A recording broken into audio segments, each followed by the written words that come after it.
This is the fastest method to farm fairy points in Roblox Grow a Garden in the fairy update. A lot of things in the new fairy update part 2 require you to have a bunch of these points, so in today's video I'm going to be showing you guys every single thing you need to know. So as many of you know, we have a bunch of new shops in the game, and most of these shops require you to have once again these fairy points, and you need a lot of them. For example, this enchanted chest costs 25,000 fairy points, which is absolutely insane. We also of course have the fairy seed shop. There's a bunch of things that cost a bunch of points here. So yeah, basically what I'm trying to say is these new fairy points are very important in this new update. So let's go ahead and talk about what the best method to actually get these fairy points is. So first things first, let's head back over to the main island, because step number 1 is to actually do something very important in the main island itself. What you want to do is go ahead and make sure that you have unlocked each and every one of these upgrades, max them out, because yeah, basically these are going to help you guys out a bunch getting these fairy points. Now, mainly the main upgrades you want to go ahead and focus up on is the roaming fairy spawn rate and the fairy spawn amount, because this basically determines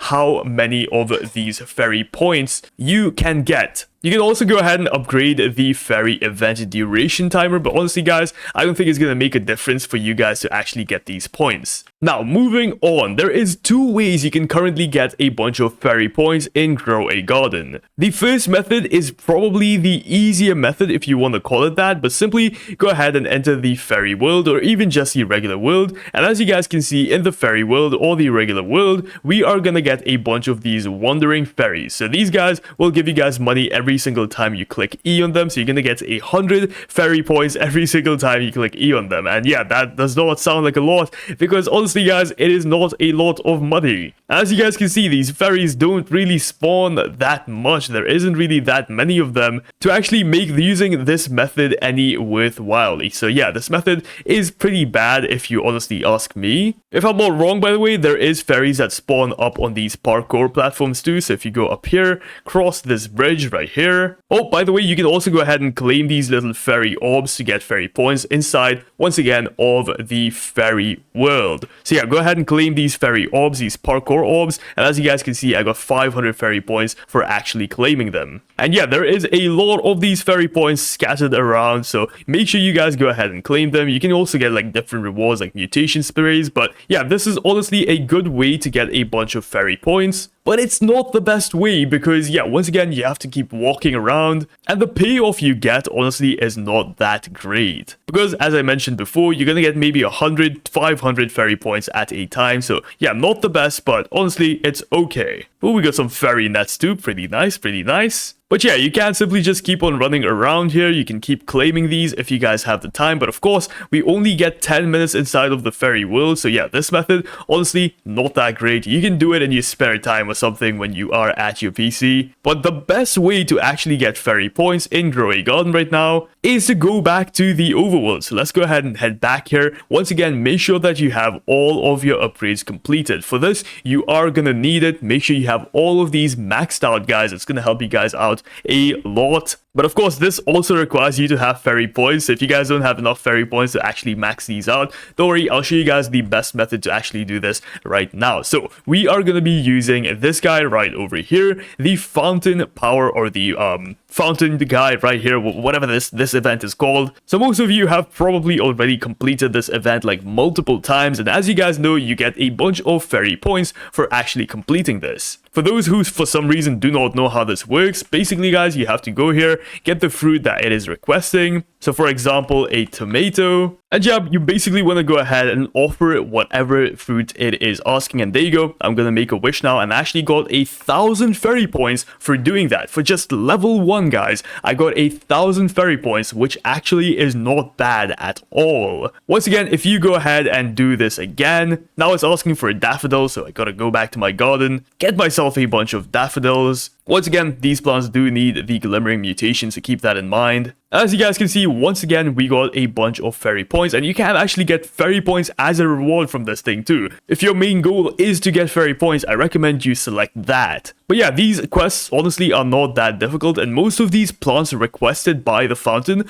are usually plants you can find inside of the seed shop itself. So right here guys, Sam's seed shop, everything in tier 1 you are gonna find it here. Don't worry about tier 2, nothing is requested from tier 2, but all of the tier 1 seeds are actually requested by this fountain. Additionally, you might also need the new magical plants such as the sun bulb. Sometimes the fountain does request for sun bulbs, so keep that in mind guys. Alternatively, you can also just get a bunch of plants with the glimmering mutation. This could be literally any plant you want. As you guys can see, I'm using elephant ears right now because yeah, this is like the most high value plant I have with the glimmering mutation. And yeah, you basically want to go ahead and collect all of these plants just like this. And once you guys have a bunch of these plants, you can just go back to the fountain and click on offer all plants with the glimmering mutation. As you guys can see, I just skipped everything and I got 1,000 points in return. It's insane, bro. But yeah, you can keep on doing this, and check this out guys, we are at level 4 already, and look at the amount of points I'm gonna get out of this. 2,000 points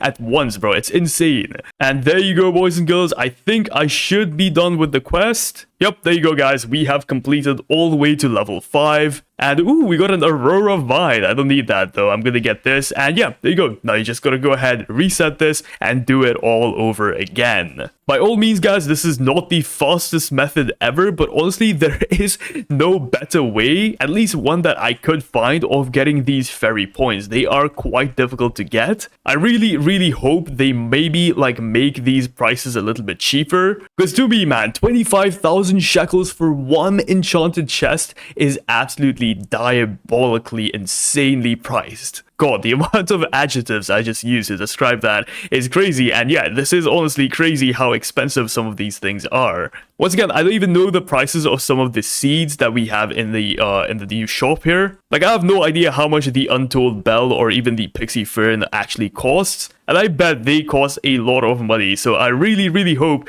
the devs actually rethink the prices of these things, because getting these points is not easy at all. And it's going to take you guys hours and hours of grinding. But honestly, if you guys already have all of the plants set up in your garden for the fountain, which most of you probably already do, you can actually get a bunch of rewards out of this. Not only the rewards you get for tearing up, but also these rewards right here. You could just go ahead and claim them. So if we do the math, 500, that's 1,000, 1,700, 3,700. So yeah, you could get like 3,700 extra points if you do manage to get the fairy points every single time from the fountain itself. So yeah, I mainly recommend you guys to continue doing the fountain quest. Once again, if you have all of the plants set up anyways, this is going to be your best friend. This is going to be the best way to actually get these fountain points. Don't use the fairy method that I talk about at the start of the video, guys. It's not that great. It's actually way worse than the fountain method itself. And of course, guys, make sure you are doing your upgrades. This is very important. Especially the fairy event duration, because this increases the amount of fairies that spawn in, and it also increases the amount of time the fairy event actually lasts, which means more of your plants are actually gonna get the glimmering mutation. I also recommend getting yourself something like the Sprite. I don't think I have it here, but yeah, make sure you guys go ahead and get yourself the glimmering Sprite, because this thing also gives the glimmering mutation to your plant. So once again, that's going to make your chances of getting glimmering on your desired plant a lot easier. But besides that, guys, that's every single thing I have for you guys. If you found this video even just remotely helpful, drop a like, subscribe. We're trying to get to 400k. Thanks for watching. Peace out.